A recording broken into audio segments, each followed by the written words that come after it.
Hello, praise the lord and welcome to the other 167। आज हम फिर जुड़ रहे हैं बाइबल में दिए गए एक पैरेबल से, जिसमें है एक मालिक और उसके 3 नौकर। मती 25 अध्याय उसकी 14 से 30 verse, Matthew chapter 25 verses 14 to 30। जैसा कि हमने पार्ट 1 में देखा कि तीसरे नौकर ने अशरफी को इन्वेस्ट नहीं किया, उसको मिट्टी में दबा दिया, उसको मल्टीप्लाई करने या बढ़ाने में ज़रा भी शौक नहीं लिया जैसा कि मालिक का हुक्म था। उसने ऐसा क्यों किया और मालिक को लेकर उसका क्या परसेप्शन था, ये हम पार्ट 1 में देख चुके हैं। आज आगे बढ़ते हुए हम जानेंगे कि यीशु मसीह ने किसको माना है सबसे बड़ी ब्लेसिंग या बेशकीमती तोड़ा या अशरफी।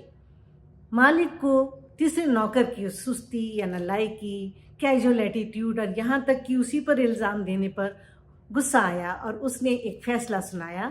मती 25 अध्याय 28 और 29 वर्ष, इसलिए वो तोड़ा उससे ले लो और जिसके पास 10 तोड़े हैं उसे दे दो, क्योंकि जिसके पास है उसे और भी दिया जाएगा और उसके पास बहुत हो जाएगा, और जिसके पास नहीं है उसके पास जो है वो भी ले लिया जाएगा।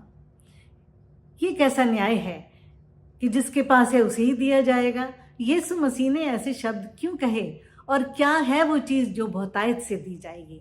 प्रियो, यीशु मसीह यहाँ फाइनल जजमेंट और उससे जुड़े हुए पैमाने के बारे में हमें सचेत करना चाहते हैं। वो पैमाना जिससे जुड़ा है उनका worldly and spiritual investment plan, हमारे फ़ायदे का प्लान, जिसमें इन्वेस्ट करें यहाँ और उसका फ़ायदा उठाएं इस दुनिया में भी और इस दुनिया के उस पार भी। यीशु मसीह ने इससे पहले भी मती 13 अध्याय 11 और 12 वर्ष में यही शब्द कहे हैं कि जिसके पास है उसे और दिया जाएगा, और उसको समझाया भी। उनके अनुसार दुनिया में सबसे बड़ी ब्लेसिंग है वर्ड ऑफ गॉड, परमेश्वर का वचन, कलाम, और उससे भी बढ़कर है उसे समझने की divine wisdom and understanding, Divya ज्ञान, बुद्धि और समझ, जो वो चुने हुए लोगों को दे रहा है, कुछ लोगों को जो कि वो बचाए जाएं, जिसमें आप और मैं भी हैं। जब हम उसको और सीख करेंगे, उसमें आगे बढ़ेंगे और लोगों में इसको शेयर करेंगे, तो ये हमें और बहुतायत से दिया जाएगा। This is one of the gifts and blessings of Holi spirit. लेकिन अगर हम उसे इग्नोर करेंगे, नकारेंगे, तो ये और उससे मिलने वाले फ़ायदे हमसे छीन लिए जाएंगे। ये उसको मिट्टी में दबा देने जैसा होगा। तो क्या हो सकते हैं इसके फ़ायदे? प्रियो, ये डिवाइन विजडम एंड एनलाइटनमेंट ही हमें सही और राइचस धर्मी जीवन जीने के लिए गाइडेंस और इंस्पिरेशन देता है।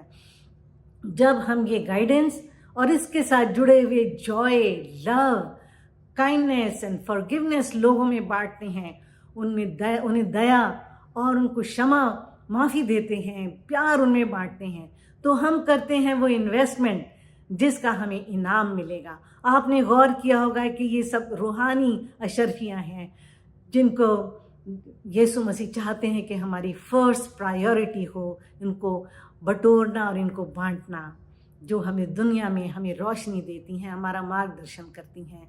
लेकिन उसने हमें और भी बहुत कुछ दिया है, हमारा धन दौलत, जॉब, हमारे टैलेंट्स, काबिलियत, ये अच्छी सेहत, ये भी सब ब्लेसिंग्स हैं जो कि ग्लोरी ऑफ गॉड, उसके किंगडम को फैलाने, लोगों की मदद के लिए सेल्फलेस तरीके से, यीशु के तरीके से हमें देते जाना है, इन्वेस्ट करते जाना है, क्योंकि इसी इन्वेस्टमेंट में छिपा है हमारा स्वर्गीय आनंद।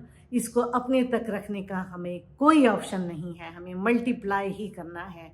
तीसरे नौकर की तरह डर, अविश्वास और स्पिरिचुअल लेजीनेस को अपने और मालिक के, परमेश्वर के रिश्ते में ना आने दें।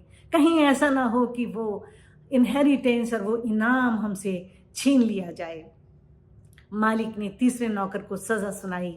उसने कहा मती 25 अध्याय 30 वर्ष में, इस नकम्मे दास को अंधेरे में डाल दो जहाँ रोना और दांतों का पीसना है। मुझे यकीन है कि आप और मैं तो ये सज़ा सुनना नहीं चाहेंगे। हम चाहेंगे कि हमें भी कहा जाए, माई well done my good and faithful servants, come and join your masters happiness. नीले आसमां के पार जाएंगे, मेरा ये रहता जहां हम मिलेंगे, बादलों पर देखेगा सारा जहां। मुझे यकीन है कि आप और मैं बादलों पर उठाए जाने का हमारा ये सपना ज़रूर पूरा होगा और हम बादलों पर यीशु मसीह से मिलने ज़रूर जाएंगे, क्योंकि हम उसके इन्वेस्टमेंट प्लान का हिस्सा बन चुके हैं। और इस मैसेज को इसी समय सबके साथ शेयर कीजिए, लाइक एंड सब्सक्राइब भी कीजिए। आमीन एंड गॉड ब्लेस यू।